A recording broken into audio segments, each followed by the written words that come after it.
Welcome to The Leading Edge, Conversations with Saskatoon's Leaders. Hi, my name is Dave Hagel, and I'll be your host for this new program on Shaw Cable TV.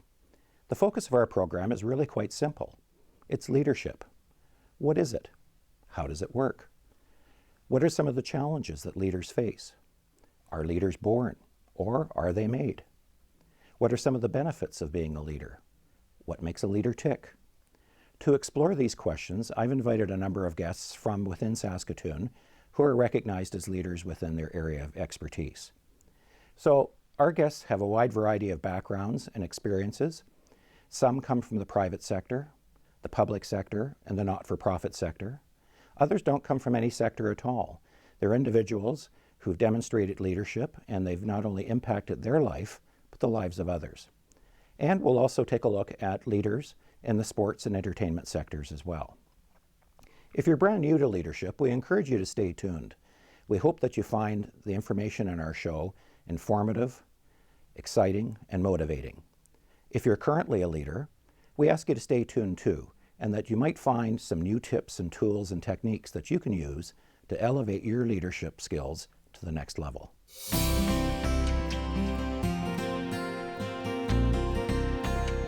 Okay, our guest is a skilled resource in the area of leadership, performance management, and strategic workforce planning. She has the designation of Certified Human Resources Professional.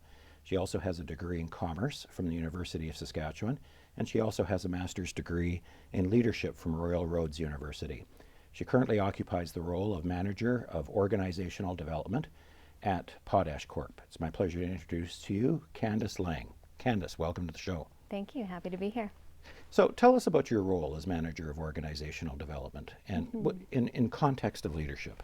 In the context of leadership, right? Well, organizational development is often a part of the human resources function of an organization, but it's really a broad discipline that helps organizations be effective in all areas connected to people. And one of the biggest parts of that and components of that is leadership. So typically, a large part of anybody involved with organizational development is leadership development. So how many people work at Potash Corp, and how many people would you be involved with from a leadership development point of view? Across all of our sites, and that includes Canada, US, and Trinidad mainly, there's about 6,000 employees.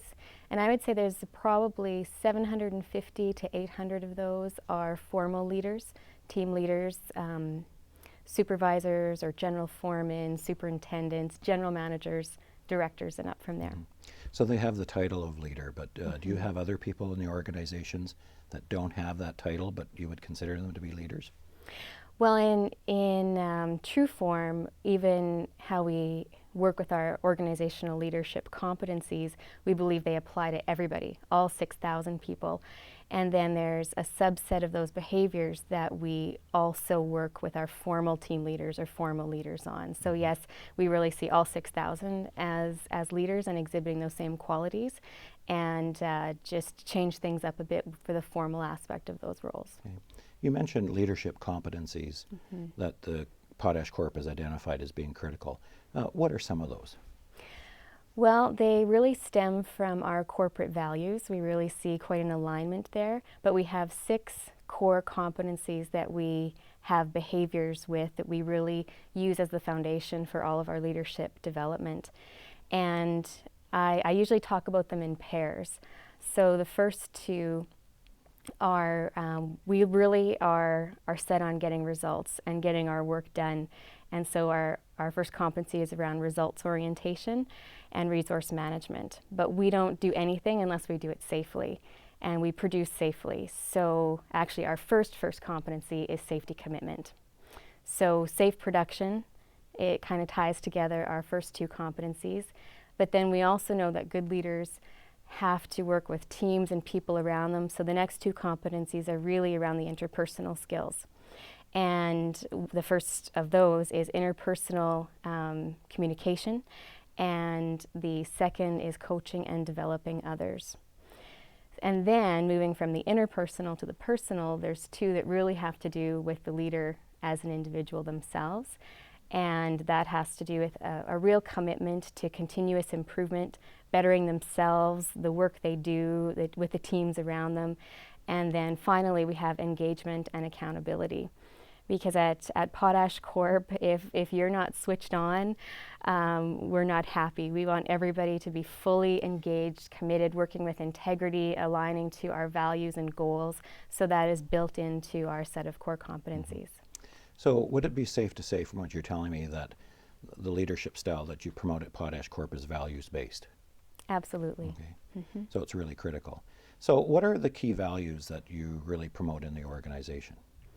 Well, we have corporate values. I would say of that set of values, what really floats to the top for everybody is integrity, accountability, and the safety of our people and the environment.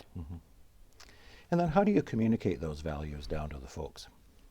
In different ways. I think some of the standard ways are our annual communication and review of our code of conduct. And then in the interpersonal ways, I mean, I myself have been in conversations with the people I report to where I might be struggling with an issue, and my leaders bring me right back to the values to guide my next steps and my actions. Okay. How do those values line up with your values?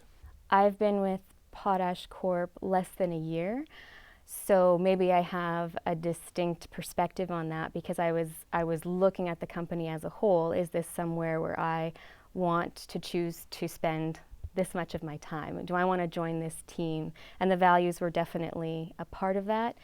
And not only just the values that are written in the information package I received or posted on the wall that I saw in walking through the halls, but demonstrated in action. Before I joined the company, I really was watching them just from the perspective as a community member, how the efforts of the company really do contribute to the communities they're in, whether it's youth events like We Day, or just the efforts even on a global scale at helping the world learn how to feed people.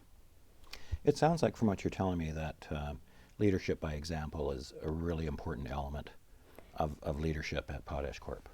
Absolutely, yeah. I would say, and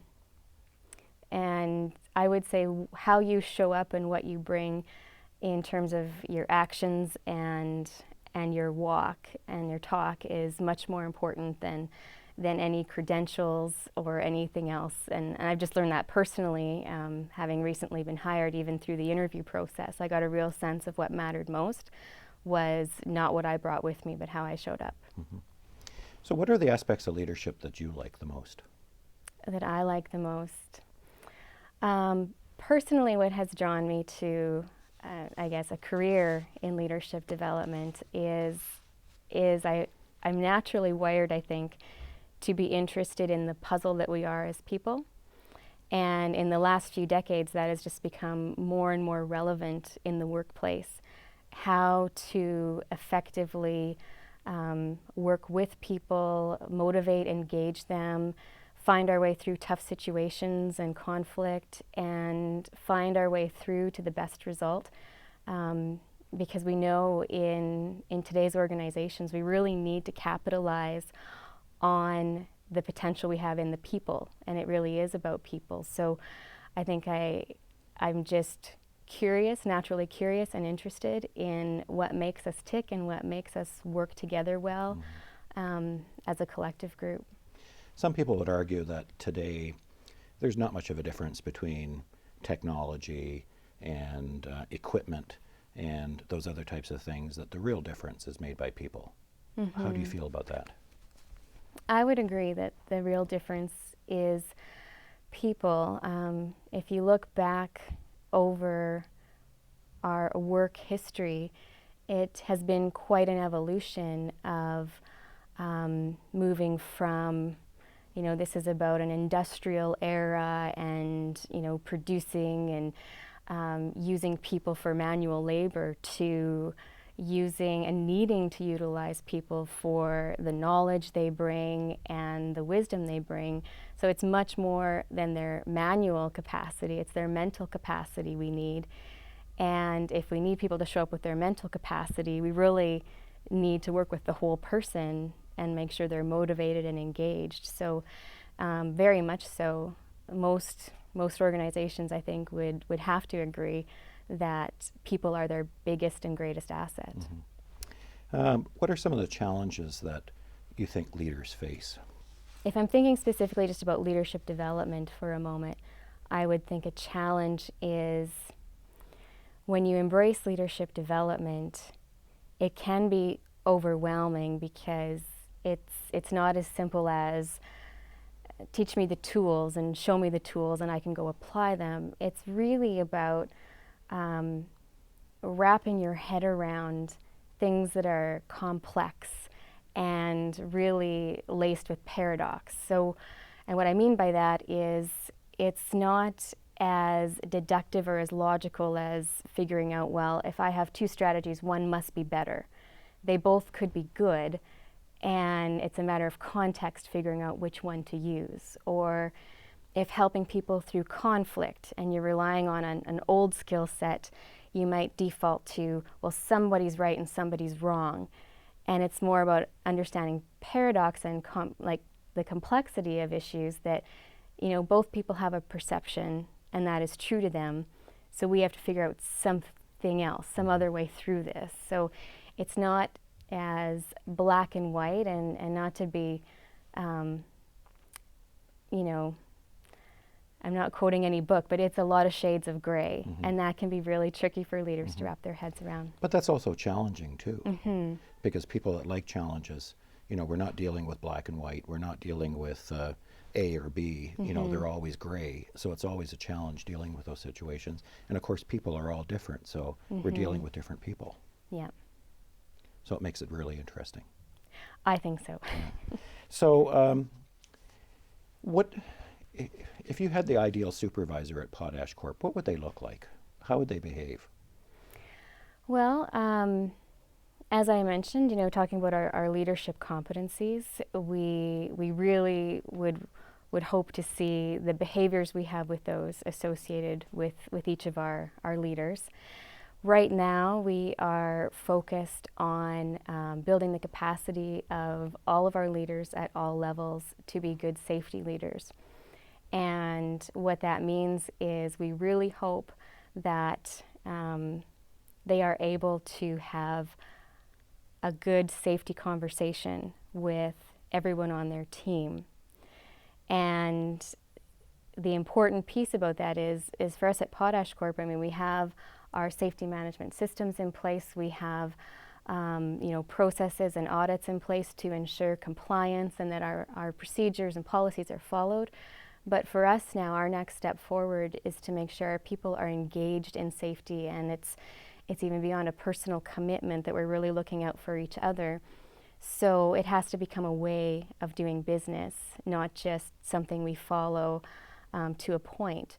So what we're trying to build within all our leaders is that coaching capacity, so they can, as they're going around talking with and working with their teams, they can approach anybody at any time and have a meaningful conversation about safety in the context of the work they're doing. You're watching The Leading Edge, Conversations with Saskatoon's Leaders. My guest is Candice Lang, the Organizational Development Manager from Potash Corp. And we're going to take a short break, but when we come back, we're going to talk some more about this concept of safety leadership.